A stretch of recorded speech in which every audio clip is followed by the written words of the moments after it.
Yo!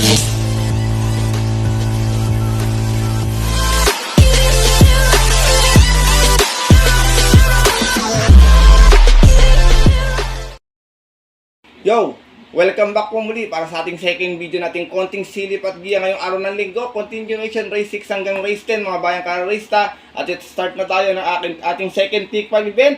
Pilracom Waiting Base Class 5, 11 to 15 speed. 1400 na yung ating distansya hanggang last race po bayang kararista. Meron tayong full gate na maglalaban-laban dito sa karera na ito. Dito mga bayang kararista, dihado yung kursnado ko. Kayo nang bala ko kursnado niya segunda to last time Numero 12, Bipit and Fabulous na rerendahan po ni Saddam Pilapil. Meron tong 129.8 last run na segundo ito, mas na 7-7 out of 9 runs sa laban-laban sa rating base 11 to 15 at yung po nung June 1 kung saan ang nanalo po doon yung kabayong si Jubilum. Same rider pa rin, Mark Saddam Pilapil para sa ating numero 12 dihadong si Bipit and Fabulous.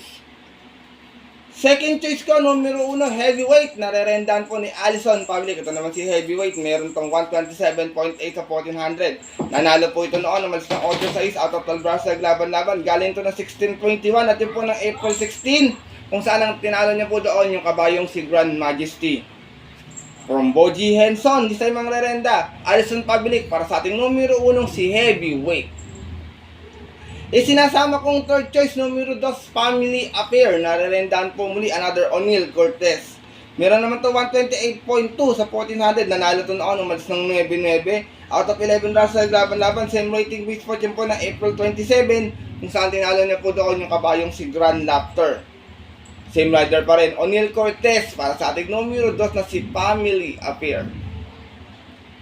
Race number 6 mga bayang kararista, maraming pwedeng bumenta rito, kayo nang bahala makibalita na lamang. Medyo maguli ating karera ngayong araw po ng linggo. First choice ko po muli another long shot, numero 12, Bipit and Fabulous. Second choice numero 1, Heavyweight. At third choice yung numero 2 na si Family Affair. Good luck po. At narito na tayo sa ating race number 7. Start na ating pick 4 event. Pilracom Waiting Base Class 4, 28 and 33. Another full gate tayo rito pero 13 in betting numbers lamang po rito. Pass muna ako sa Yamadong Redeemer. Bayang karerista, maraming tatakbo. Baka matabunan po. Pero kukursado na po kayo na pumbala. Medyo may kakunatan kasi itong kabayan talagang sobrang dirimatic talaga. Dito ako, first choice ko. Numero 1, Make Clear with Danny Boy Camaniero and This Old Heart of Mine with Jerry Shego Jr. Isang mauuna, isang nakaagapay lang sa pwesto 1. Make Clear, may 128.2 sa 1400, dumating ng pampito, nagdala ng marcha 1-1. Out of 8 runs sa laban-laban sa rating base 34-46 at yung po ng May 25, kung saan ang nanalo po doon yung kabayong si Accidental Hero. From JD King Flores, this time ang rerenda po, Danny Boy Camaniero para sa ating numero 1 si Make Clear. Sa matata namang 1A na si This Old Heart of Mine, last time dumating ng pang-apat, may 127.4. Umalis ng 4-3 out of 8 runs sa laban-laban. Same rating base at yun po ng May 31. Doon po sa kalerang napanalunan ng dihadong si Front Runner. From Onyok Garcia, this time ang rerenda po, Jerry Shego Jr. para sa ating 1A na si This Old Heart of Mine. Second choice ko, numero 4, Bright 3. Narerendahan po ni JD King Flores. Ito naman si Bright 3. Mukhang ko, tinatago ang preba nito Meron itong 127.2 noon. Dumating po itong pang-apat. Umalis ng 5-4 out of 9 runs sa laban-laban. Sa rating base 34-39, bumaba ng grupo to dito. At yun po ng May 18, doon po sa kalerang napanalunan ng imported horse na si Dissolve. Same rider pa rin, JD King Flores para sa ating numero 4 si Bright 3. Sinasama kong third choice ito, naderdiado muli kayo ng bala. Kung kursa na medyo diadista po talaga kayo. Numero 11, Donya Leoncia, narerendahan po ni JB Bakaykay. Donya Leoncia, may 127 plus sa 1400. Nasigunda to noon, umalis ng 9G. Sanay sa maraming tumatakbo itong kabayan na to Out of 12 runs laban-laban sa rating base 28-33. At yun po ng April 26. Kung saan ang nanalo po doon yung dihado rin si Front Runner. Same rider pa rin, JB Bakaykay para sa ating numero 11 si Donya Leoncia. Race number 7, mga bayang kadarista. Kung may masipat pa mga balita at pwedeng magdagdag na lamang po kayo na pambalang mangursunada. First choice ko po muli, numero 1, Make Clear with 1A, This Old Heart of Mine. Second choice, numero 4, Bright 3. At third choice, yung numero 11, si Donya Leoncia. Good luck po.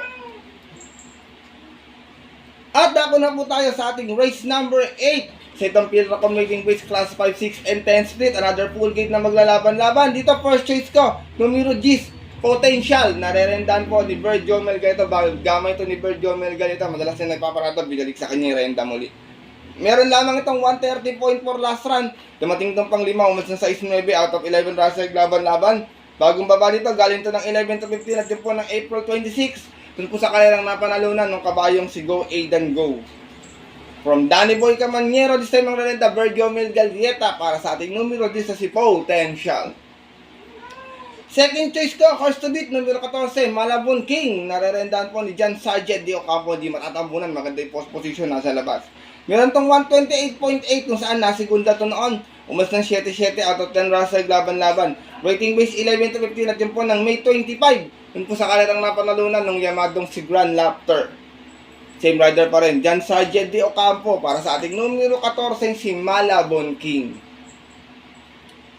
Race number 8, bayang kalarista, kung may masipat kayo muli, paalala ko, kung may kusunada kayo, dagdag na lamang tayo ha. First choice ko po muli, numero G's, Potential. Second choice, horse to beat, numero 14, Malabon King. Good luck po. At narito na tayo sa ating penultimate race ngayong araw po ng linggo, ating race number 9. Sa itong field Racom Waiting Base Class 4 22-27, meron tayong 12 runners na maglalaban-laban. Dito first choice ko, numero 7, Border Force, nareredahan po another John Sargent de Ocampo. Meron tong 128 flat last run at 1400, dumating po itong Tarsera. Umas ng 5-5 out of 9 runs laban-laban sa rating base 22-27 at yun po ng May 24 kung saan nadalawan siya nung kabayong si Tadeus. Same rider pa rin, John Sargent de Ocampo para sa ating numero 7 si Border Force. Second choice ko, mukhang ito nakakondisyon na, bumalik na yung buti. Tarsera na last time ito, numero 2, Shanghai Silk, narerendahan po ni Jomer Estorque. Meron tong 128 flats at 1400 last time na Tarsera ito, malis na 4-8 out of 12 runs laban-laban. Same rating base pa yun po ng May 31 last race kung saan ang nanalo po doon yung nandito rin si Sky Story. Same rider pa rin, Jomer Estorque para sa ating numero 2 na si Shanghai Silk. Sinasama ko ng third choice galing sa panalo, numero 4, Sky Story, narerendahan po ni Boji Henson. Meron tong 127.8 last time, nanalo ito last race. Umalis ito ng 7-4 out of 12 runs laban-laban. Sa isang rating base 22-27 at yun nga po ng May 31, tinalo niya po doon yung kabayong si Diamond Heart. Same rider pa rin, Boji Henson para sa ating numero 4, si Sky Story. Race number 9, penultimate race ngayong araw ng linggo. Kung may masipot pa, mabalitaan, huwag kalimutang magdagdag na lamang. First choice ko po muli, numero 7, Border Force. Second choice, numero 2, Shanghai Silk. At third choice, yung galing sa panalong numero 4, si Sky Story. Good luck po. At narito na tayo sa ating huling karera ngayong araw ng linggo, ating race number 10. Kung saan parating ang ating take all, pick 6, pick 5 at pick 4. Field Racom Waiting Base Class 4, 16 and 21. Full gate tayo rito mga bayang kalerista. Dito first choice ko, medyo mababa na sa laban to. Maganda yung post position, baka hindi matabunan, makachamba ng diado. Numero 13, full combat order. Narerendahan po ni Danny Boy Camaniero. Meron tong 128.2 noon. Dumating itong pang siyam, umalis ng 13-13 out of 14 runs laban-laban. Sa isang rating base 22-27 at yun po ng April 27 kung saan ang nanalo po doon yung kabayong si Border Force. Same rider pa rin, Danny Boy Camaniero para sa ating numero 13 si full combat order. Second choice ko, maganda tinakbo natin, baka nag-tune up lang o nagpagawag lang ng kalawang. Numero 9, main event, narerendahan po ni Ed Jordan Guerra. Last run, Tarsera, may 128.6, nagdala ng marcha 1-1. Out of 14 runs laban-laban, same rating base pa dyan po ng June 1. Kung saan ang nanalo po doon yung kabayong si Amor Mi Amor. Same rider pa rin, Ed Jordan Guerra para sa ating numero 9 si main event. Isinasama kong third choice, medyo masama sa Linda Laston, tsaka ang lain ng hinabol Numero 4, Mang Nano. Narerendan po another JB. Bakay kay, mukhang maraming matachampan si JB Bakay kay ngayong linggo Meron naman to 128.8 last run, dumating po itong Tarsera. Umalis ng 10 out of 11 runs sa laban-laban, same rating base at yun po ng May 25. Doon po sa kanilang napanalunan ng banderang si Gintong Hari. Same rider pa rin, JB Bakay kay para sa ating numero 4, si Mang Nano. Last and final race ngayong araw ng linggo. Paratingan to, sumipat maigi, makibalita, o kung may kusunada magdagdag. Kung may pang kapital pa, pero kung wala, pili na lang ha. First choice ko po muli, numero 13, full combat order. Second choice, numero 9, main event. At third choice, yung numero 4, si Mang Nano. Good luck po. At yun mga bayang karerista at ang ating mga kayokas, sa tapos na po ito ating video na ating konting silip at giya ngayong araw po ng linggo. Sana po makatulong po sa inyong diskarte at pananaya. Maaaring yung sundin ito kung kursado niyo ating giya, medyo mga dihadi at mga gerita. Kung hindi naman po, wala pong problema. Paalala ko po muli sa inyo mga bayang karerista, sariling aral ko lamang po ito, kuro-kuro at opinion sa karera. Pagdating po ng tayaan sa takilya, mas mananay po sarili niyo pong napupusot kursada. And always mga bayang karerista, kayo pa rin po syempre yung susunod. Good luck po muli sa inyo lahat and have a blessed Sunday racing. Muli ako po ay napapasalamat sa inyong walang sawang pagtutok, pagsubaybay, pagsuporta at pagtitiwala palagi dito sa ating YouTube channel. Sana mabigyan ko kayo ng mga magandang diyado sa mga susunod mga darating pang mga karera. Kaya muli, maraming salamat sa inyong suporta mga bayang karerista. At yun po, hanggang dito na lamang po tayo muli. Bawi na lang po ako ng shoutout next week. Bayang karerista, ipunin ko lang po. Medyo konti pa lang po kasi ating shoutout eh. Ito po muli yung lingkod, Master Likin. Siyempre, kasama ko muli yung ating paboritong pusa na si Suke. Always po nagkasabi sila, nagpapaalala na ang karera po, dapat po libangan lamang ha. Natitsambahan lang at talagang tapatan lang. Minsan swerte, minsan malas. Pero pag pinagbigyan tayo siyempre ng nasa taas, huwag natin kalimutan magpasalamat sa kanya, tumulong sa ating kapwa. Kahit sa simpleng pamamaraan lamang, ika nga share your blessings po. Good luck po muli and have a blessed Sunday, everyone.